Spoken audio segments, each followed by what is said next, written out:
రాముడికి మందిరం కట్టే వరకు ఇక్కడి నుంచి కదిలేదు లేదు. ప్రతి మనిషిలో ఉన్న దైవభక్తిని తట్టి లేపుతాను. వాళ్ళిచ్చిన చందాలతో నీ గుడిని నిర్మిస్తాను.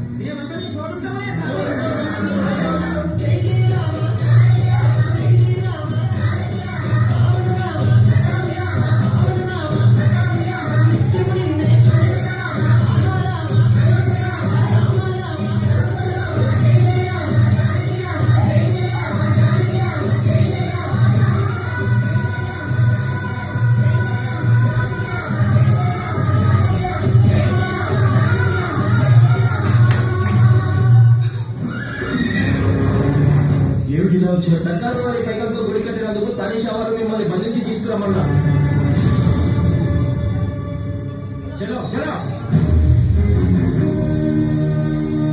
మా అనుమతి లేకుండా సర్కార్ పైకం ఎందుకు దుర్వినియోగం చేశావు? అది దుర్వినియోగం కాదు జనార్దన, సద్వినియోగం. బక్వాస్ బంద్ కరు. చేసిన తప్పు ఒప్పుకోకపోవడమే కాక మమ్మల్ని నిందిస్తున్నావా? ఈ పొగరబోతుని కారాగృహంలో బంధించండి. కానీ విని ఎరుగని కఠిన శిక్షలు విధించండి.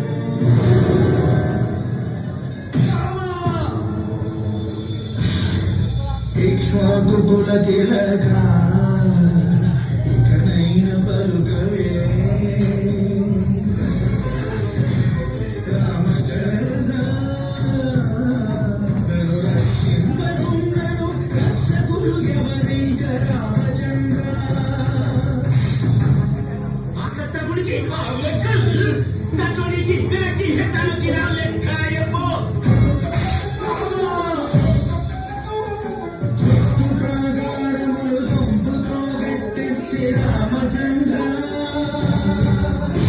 ఆ ప్రాగారముకు గట్టి 10,000 వరహాలు రామచంద్ర లక్ష్మణుకు చేయిస్తే ముత్యాల పథకము బట్టి 10,000 మోరీలు రామచంద్ర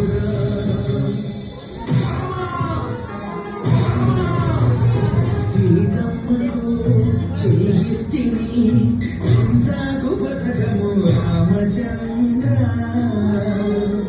ఆ పథకానికి బట్టి 10,000 వరహాలు రామచంద్ర కలిగి తురాగి నీకు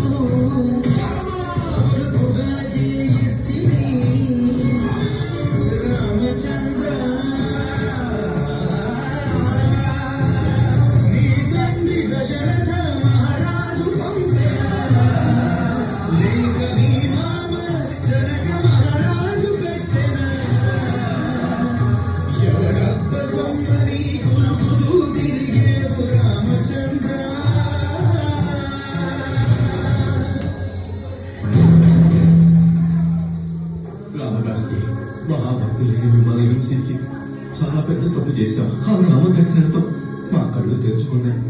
మమ్మల్ని మన్నించండి. మీకు పాపం ఎక్కడిది ప్రభు?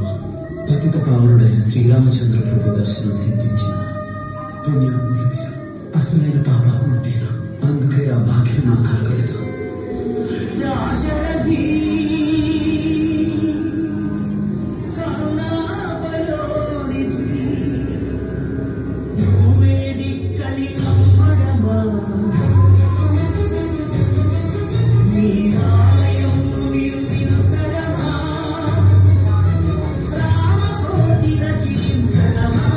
సీతారామ స్వామి చేసిన నేరమదేవి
ఏంటండి ఇది?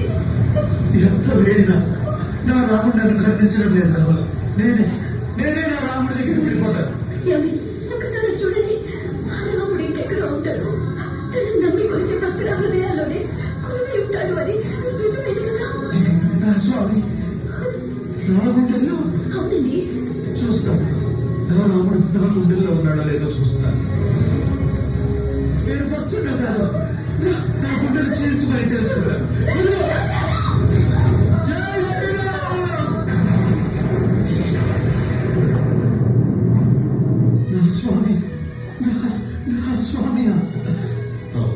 నీ స్వామిని నీడలేని మాకు ఓ గూడు కల్పించావు.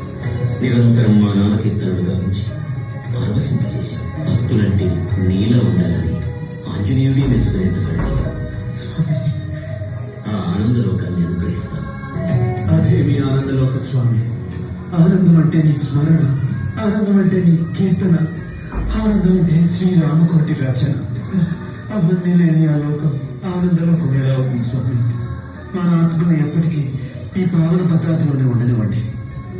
నీకోసం ఈ భద్రాద్రిని ఆనంద నిలయమైన మోక్షలోకంగా మారుస్తుంది.